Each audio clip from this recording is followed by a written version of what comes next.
Big Shaq was sitting quietly in the back seat until the cop crossed the line. The officer pulled over a black woman in a luxury SUV and sneered, "This car doesn't fit someone like you." But what he didn't realize, Shaq was watching everything, silent, calm, and recording. What happened next flipped the power, broke the internet, and left that cop begging for a second chance. One wrong stop, one powerful witness, one viral reckoning. Stay till the end, because this story hits harder than any courtroom. All right, before we dive into this crazy story, do me a favor. Subscribe and tell us where you're watching from. Monique's hands were already on the wheel. So why was the cop screaming like she had a weapon? The air was thick with tension, even though the sun shone like any other afternoon. Monique sat in her sleek black Escalade, engine humming low, perfectly parked after being pulled over for a supposed failure to signal. Her lipstick was flawless, blazer sharp, posture unbothered, but her pulse thudded louder than the traffic passing by. Officer Ryan Mace approached with heavy boots and heavier assumptions. "License and registration," he barked, eyes scanning the SUV like it had been stolen 5 minutes ago. Monique offered both calmly, with the ease of someone who'd done nothing wrong. "Is there a reason I was pulled over, officer?" "You didn't signal back there," he snapped. "Also, whose vehicle is this?" Monique tilted her head slightly, her voice cool. "Mine," Mace scoffed, taking a step back to inspect the vehicle like it was too polished for her skin tone. "This car doesn't really fit you." She pressed record on her phone without a word. The red dot blinked to life. "You live around here?" he asked, circling the vehicle slowly. 5 minutes away." "Mind stepping out for a minute?" She didn't move. "Is this a routine stop, or are you profiling me?" His hand twitched near his holster. "Ma'am, I don't like your tone, and I don't like being harassed for obeying the law."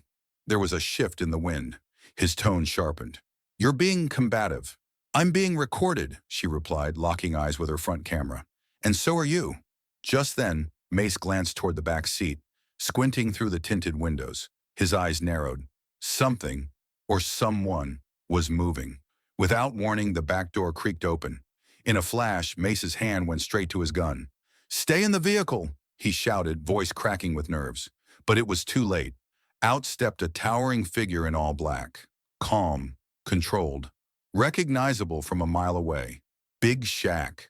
The silence hit harder than the siren. Shaq adjusted his sunglasses, towering over Mace with an unreadable expression. "Everything all right out here?" he asked, voice deep, steady, unmistakable. Mace took a step back, stunned, but still gripping his holster. Monique looked up in the rearview mirror, her eyes locking with Shaq's. The cop's lips parted, but no words came out. Not yet. Even the second officer blinked twice when they saw who stepped out. Big Shaq's size alone stopped time, but it was the calm, collected power in his walk that really quieted the chaos. He didn't yell. He didn't posture. He just stepped forward, arms relaxed at his sides, but with the unmistakable energy of a storm about to shift direction. "Is there a problem here, officer?" Shaq's voice was deep, measured, less a question and more a warning. Officer Ryan Mace stiffened. His jaw tightened. It was obvious. He recognized him. The second cop, younger and visibly unsure, lowered his hand from his own holster, shifting weight uncomfortably from foot to foot. Mace tried to recover, but his voice cracked slightly. "Sir, please stay back. This doesn't involve you." Shaq didn't flinch. He just tilted his head and folded his arms. "She's with me. And unless you've forgotten how cameras work, I'd say you're about 10 seconds from a career-ending moment." Mace hesitated, but his pride kicked in before his logic. "We're conducting a lawful stop. Step back." Inside the SUV, Monique kept filming. Her fingers trembled just slightly, more from adrenaline than fear. Her eyes met Shaq's through the side mirror. There was no panic, only trust, and beneath that, fury she hadn't yet released. Shaq took a single step forward, slow and intentional. "You've got the ID. You've got the plates. What exactly are you still looking for?" "She wasn't cooperative," Mace snapped. "She wasn't submissive," Shaq corrected. "There's a difference." The second officer glanced at Monique's phone screen. The recording light blinked steady, live, streaming. Mace's nostrils flared. His ego was bruised, and it showed. "Don't escalate this," he muttered. Shaq stayed where he was, voice flat. No, officer, that's your lane. Monique's voice cut in gently. Am I free to go? Mace ignored her. He turned back toward the SUV. His hand hovered. Then, without warning, he reached inside. Monique jerked back in her seat. Hey, you can't do that. Even the second officer gasped. Ryan, what the hell are you doing? Shaq's eyes locked on the movement, muscles tensing. You just made a mistake. Mace's hand disappeared inside the back seat as Monique screamed, You don't have a warrant. No warrant. No cause. Just entitlement and ego. Officer Mace yanked open the back door of the Escalade like it was his own. The air changed. Tense turned electric. Shaq's entire frame shifted. He didn't raise his voice, didn't move fast, but the energy he gave off could have crushed steel. That's illegal, Shaq said, stepping forward. You need probable cause to open a private vehicle. What's your justification? Mace didn't answer. His hand gripped the edge of the door like it proved something. Control, maybe. Power. But his silence said more than any badge could. Monique's voice rang out from inside the SUV, sharp and clear. Unlawful search, Section 40-6391. I've got it pulled up. She held her phone up through the window. The screen displayed the exact law. Her voice was steady, but there was a tremble in her hand.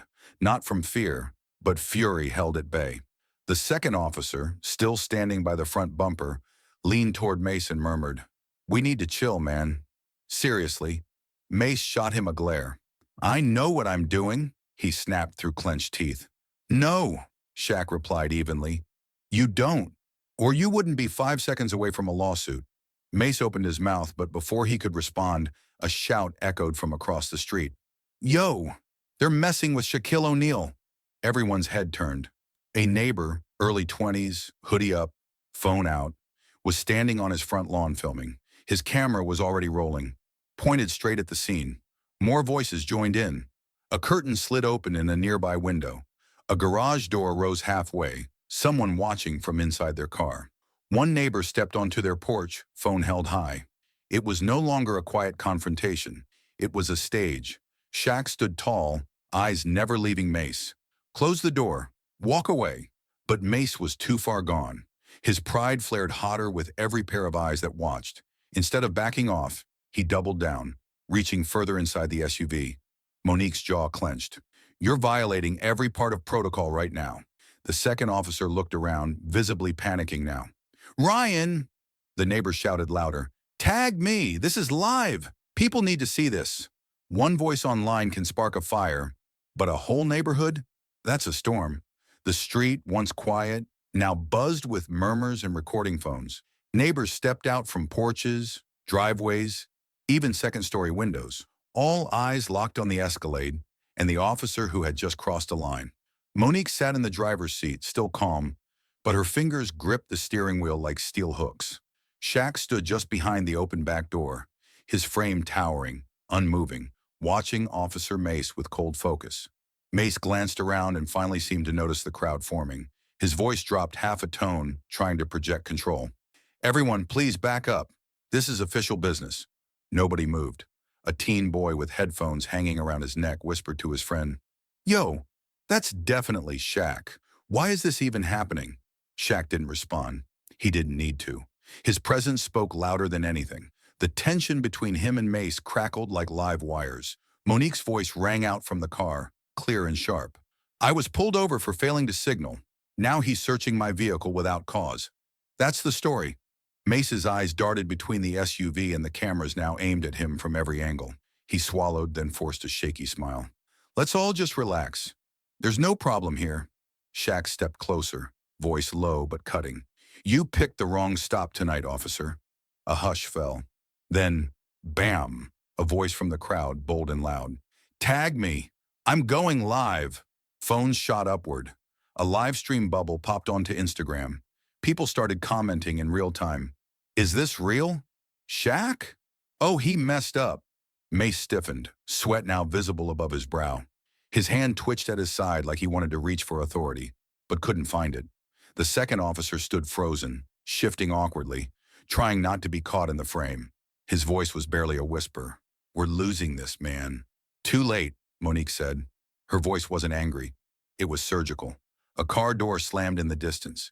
Someone else had arrived. Heads turned as tires crunched slowly over gravel, and then stopped just behind the cruiser. The internet didn't just watch, they judged in real time. Within 60 seconds, the live stream caught fire. Comments rolled in like a flood. "What is this cop doing? Yo, that's Shaq. She didn't do anything." Viewers shot past 30,000, then 50,000, then 100,000. In a news van parked 2 blocks away, a reporter shouted, "That's him! Get the crew ready!" News outlets scrambled to verify the location. Helicopters were rerouted. Twitter hashtags ignited. Chi, Shaq stop, Chi, traffic injustice, and one that trended fastest. Our Monique deserves better. Back at the scene, Monique sat motionless, her eyes fixed on the rearview mirror, watching the chaos spiral. Her hands rested on her lap, but every muscle in her shoulders was braced like a spring. Shaq stood tall, unmoved. He knew this pressure, but the stakes weren't a basketball game. It was justice. Mace's radio crackled, a dispatcher's voice. "Officer Mace, stand down. You're live." HQ advises de-escalation. Immediately, Mace's jaw clenched. He stared at Shaq, then at Monique, then at the sea of phones capturing every twitch on his face. And still, he didn't back down. Instead, he took one step closer to the driver's side window, voice low but sharp. "I don't care who he is." Shaq shifted, his arms folding. Mace continued, louder this time, chest puffed out like he was performing for a shrinking audience. "You're both coming downtown, right now." The crowd gasped. A woman screamed, "What?" Someone shouted, "Oh, you done now?" Monique blinked, slowly, like she couldn't believe it either. Shaq's gaze hardened. "You sure about that?" Mace hesitated, just enough for everyone to catch it. From the other side of the cruiser, the second officer stepped back, speaking quietly into his shoulder mic. His eyes flicked toward the crowd, then to Mace. It was clear he didn't want to be part of this anymore. One teenage bystander whispered into his live stream, "This cop's about to ruin his whole life." Right then, Monique's phone buzzed on the dashboard. She picked it up, glancing at the screen, and her face froze. Slowly, she tapped speaker. A commanding voice boomed from the phone. "Put me on, right now. You don't threaten people like Shaq, especially not on camera." But Officer Mace clearly didn't get the memo.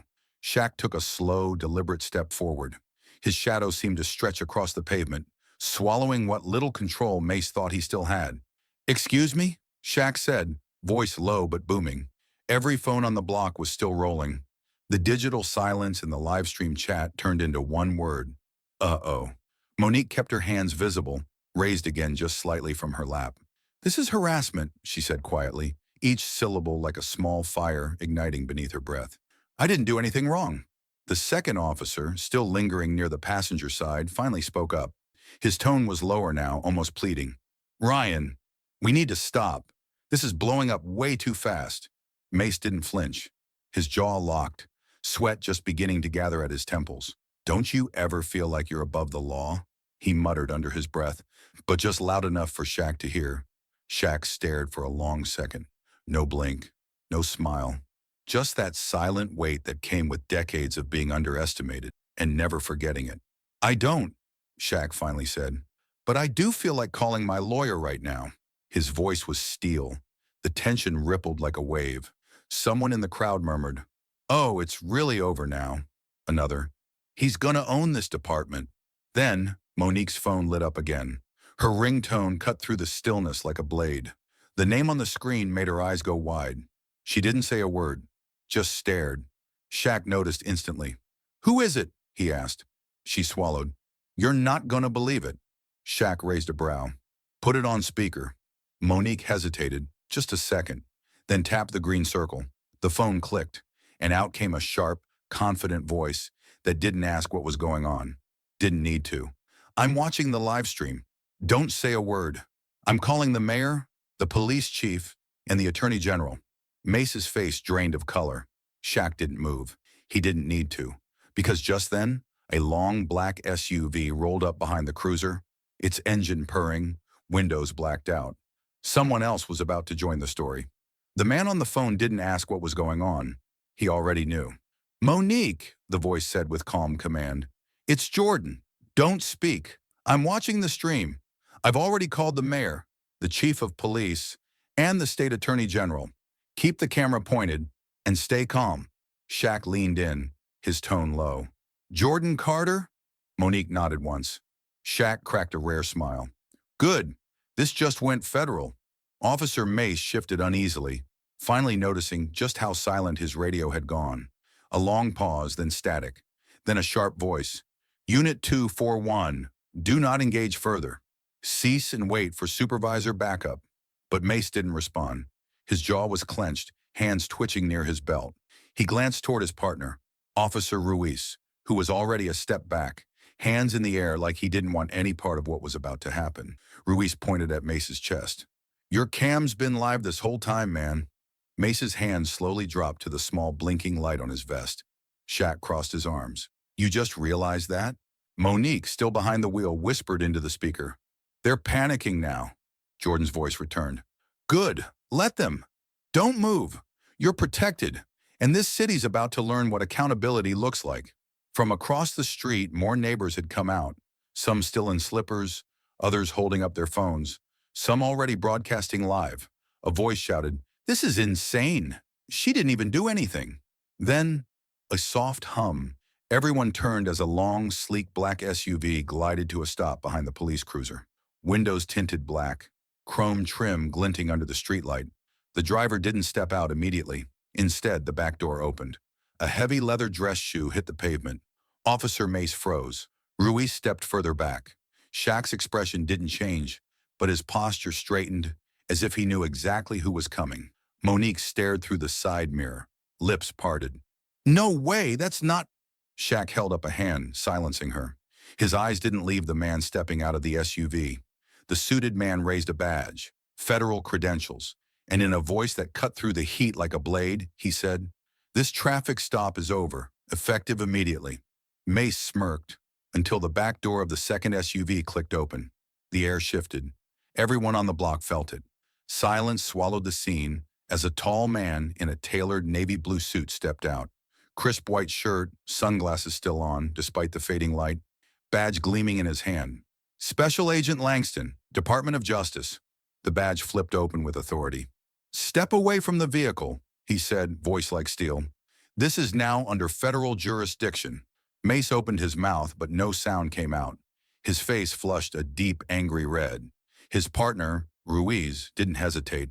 He backed up, hands raised slightly as if to say, I'm out. Shaq stood still, arms crossed, unreadable. But his nod to Langston said everything. It's about time. The agent moved with purpose, straight to the driver's side window. Ma'am, are you all right? His tone softened, but just barely. Monique exhaled. Yes, sir. Just rattled. Shaq leaned forward, voice steady but loud enough for everyone to hear. Officer Mace pulled a weapon on this car 5 minutes ago. No cause, no threat. Gas rippled through the growing crowd. Phones were still up, some live streaming, others just filming in stunned silence. Langston's jaw tightened. He didn't ask for clarification. He turned toward Mace. I need your name and badge number, he said flatly. Mace fumbled. I was responding to suspicious behavior. The driver didn't use her signal. You performed an illegal search. Langston cut in, eyes narrowing.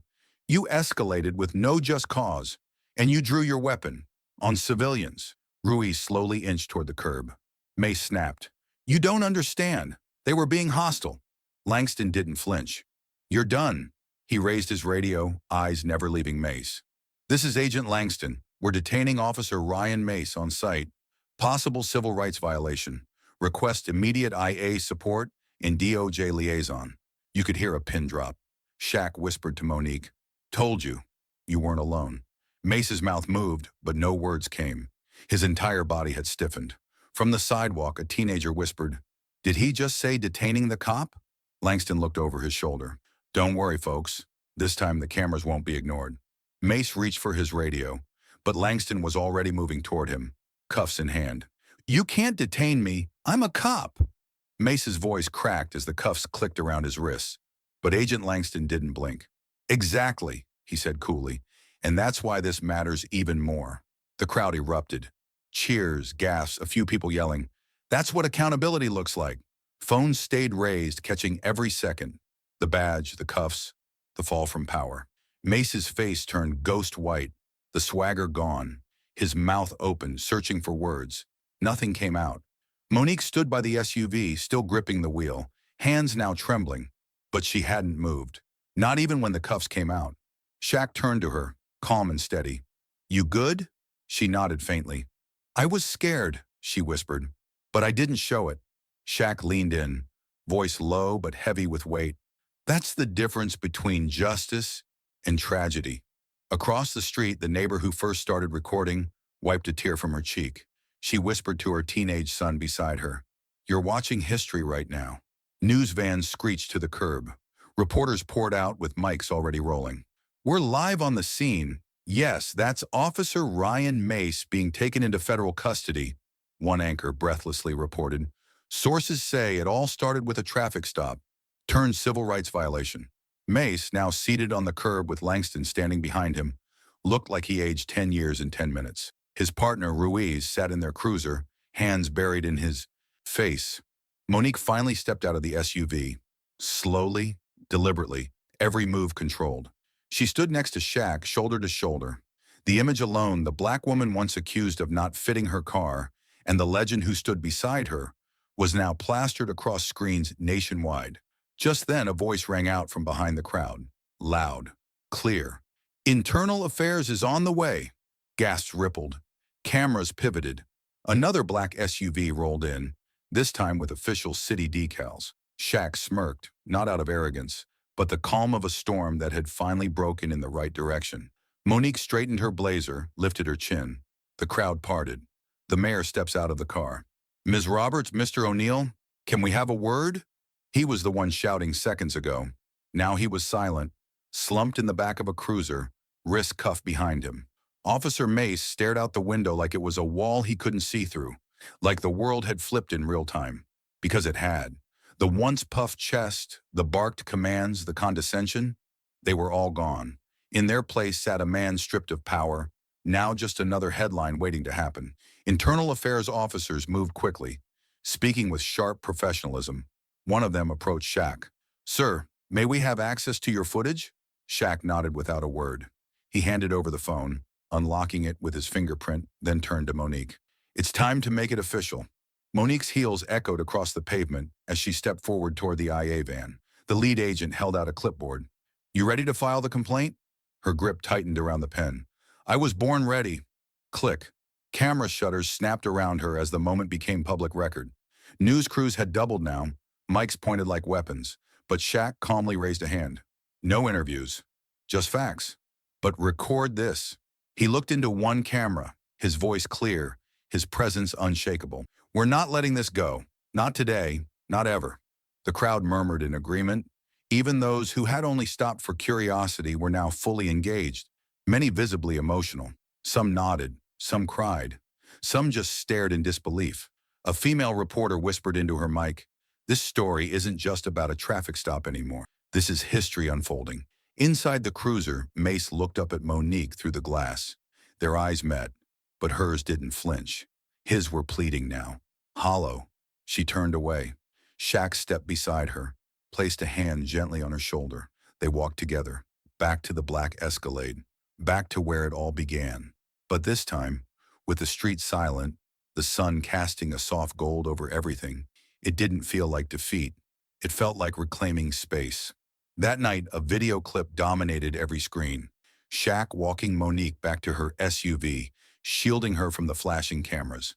Caption, "From cop to cuffed, from fear to power." By sunrise, Officer Ryan Mace wasn't just a cop.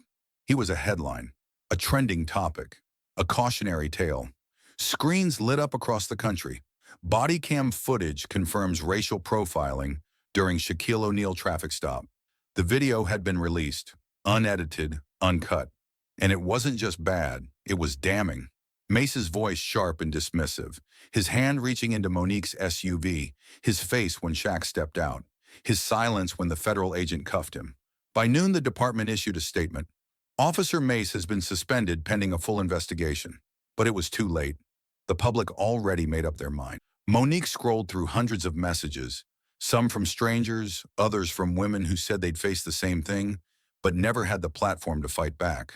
Then came the email invite. We'd be honored if you'd speak at this year's National Civil Rights Forum in Washington.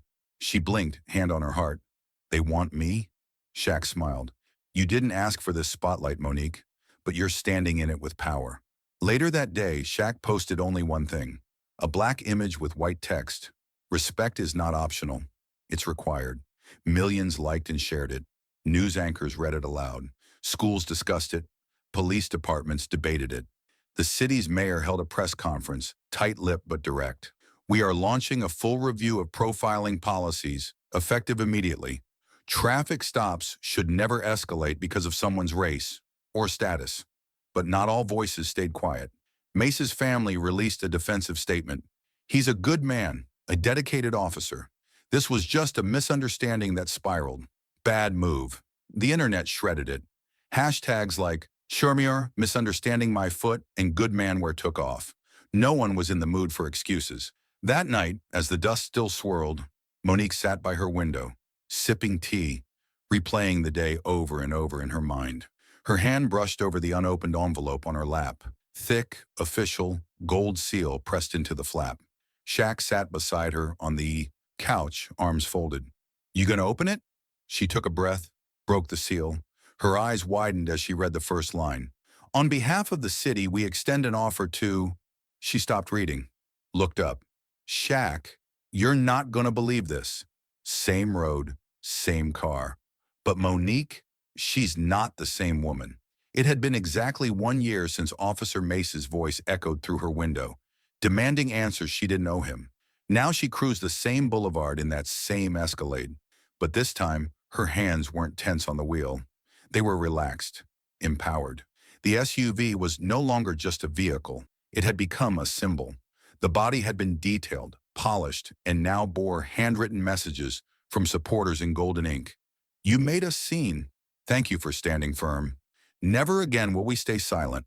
At a stoplight, a teenager on a skateboard rolled up beside her. His hoodie hung loose, his eyes wide as he pointed at the messages. Wait, are you Monique? She smiled gently. Depends. Who's asking? He held up his phone. You're the reason my mom told me to start recording everything. She says you changed the whole city. Monique chuckled softly. Tell your mom she changed it too. By teaching you that. The teen hesitated. Can I take a picture? My friends won't believe it. Without hesitation, she pulled over to the curb. Only if you promise to never let anyone tell you where you don't belong. He nodded eagerly, stepping back to frame the shot. As she stood beside the car, another vehicle pulled up. A black sedan. Shaq stepped out, dressed casually, but his presence still turned heads. Didn't think I'd let you take the final lap without me, huh? He said, grinning. She hugged him. You were never just backup. You were the shield. A local news van, unnoticed until now, began filming discreetly from across the street. A few minutes later, they arrived at City Hall where a ceremony was in progress. A plaque was unveiled, mounted near the courthouse steps, in honor of those who stood tall when silence wasn't an option. Monique took the stage briefly. I didn't ask to go viral, I just asked to go home. The crowd erupted in applause. As the sun dipped low, Monique climbed back into her SUV, waved to the crowd, and turned onto that same road. Only this time, no fear in her mirrors. The camera slowly pans out as she drives away. Same road, different power. Because justice? It had been sitting in the back seat all along.